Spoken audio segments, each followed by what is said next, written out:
তৃণমূল কংগ্রেসের পক্ষ থেকে কর্মী সভা পলসোনা গ্রামে।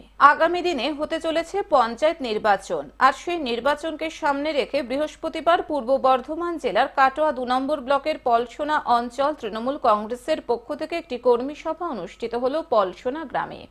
এই কর্মী সভায় নবনিযুক্ত অঞ্চল তৃণমূল কংগ্রেসের সভাপতি বীরবল মণ্ডলকে সংবর্ধনা দেওয়া হয়।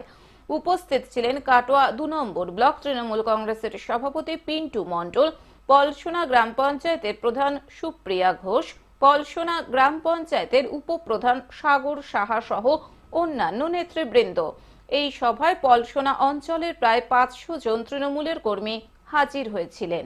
দীর্ঘদিন ধরে পদে ছিল, তাদেরকে প্রমোশন দেওয়া হয়েছে।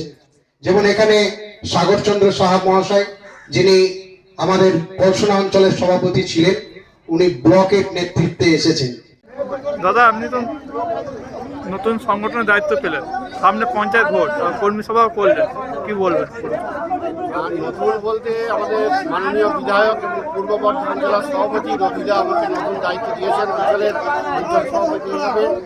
সামনেই পঞ্চায়েত ভোট, আমি সকলকে নিয়ে চেষ্টা করবো সংগঠনকে মজবুত করতে। কাটোয়া থেকে রাহুল রায়ের রিপোর্ট, গ্লোব নিউজ।